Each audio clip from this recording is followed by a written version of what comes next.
भारत का पड़ोसी चाइना भारत के लिए सबसे बड़ा खतरा तो है ही, लेकिन यही चाइना पूरी दुनिया के लिए भी सबसे बड़ा खतरा है। चीन केवल इसलिए खतरा नहीं कि चीन के पास में दुनिया की सबसे बड़ी सेना है, बल्कि चीन की जो महत्वाकांक्षा है वह पूरी दुनिया के लिए सबसे बड़ा खतरा बना बैठा है।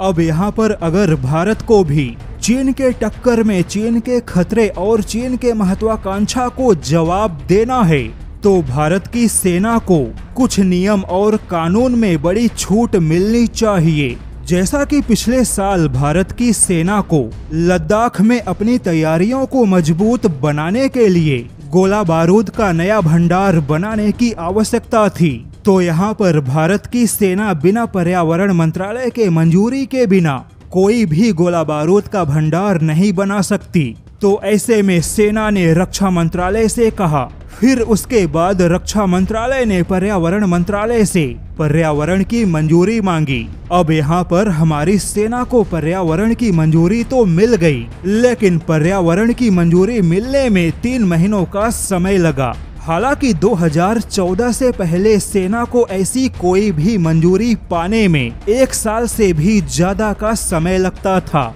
लेकिन अब तेजी से मंजूरी तो मिल गई, लेकिन फिर भी 3 महीनों का समय तो लगा ही। अब सवाल है कि आखिर सेना को हथियारों की तैनाती या गोला बारूद के नए भंडार के लिए पर्यावरण की मंजूरी मांगने की आवश्यकता ही क्यों है?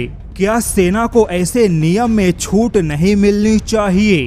क्योंकि भारत की सेना कदम कदम पे नियम का पालन कर रही है, लेकिन हमारा पड़ोसी चीन ऐसे किसी भी नियम को नहीं मानता। चीन सारे पर्यावरण के नियम की धज्जियां उड़ाकर विकास के नाम पे और सुरक्षा के नाम पे केवल और केवल धरती का दोहन कर रहा है। यहाँ तक कि चीन प्राकृतिक गैस खनिज भंडारों के लिए जमीन में अल्ट्रा डीप ड्रिलिंग कर रहा है, यानी कि चीन प्राकृतिक संसाधनों के लिए खुदाई के नाम पर पागलपन की हदों को पार कर चुका है।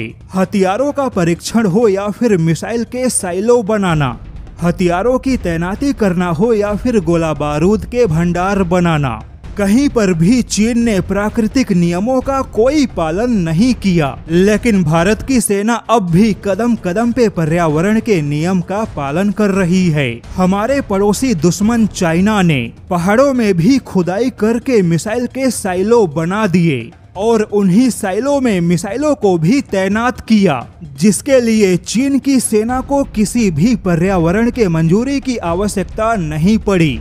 लेकिन अगर भारत की सेना को एक लॉन्च व्हीकल भी तैनात करना है तो यहाँ पर भारत की सेना को पर्यावरण के मंजूरी की आवश्यकता है।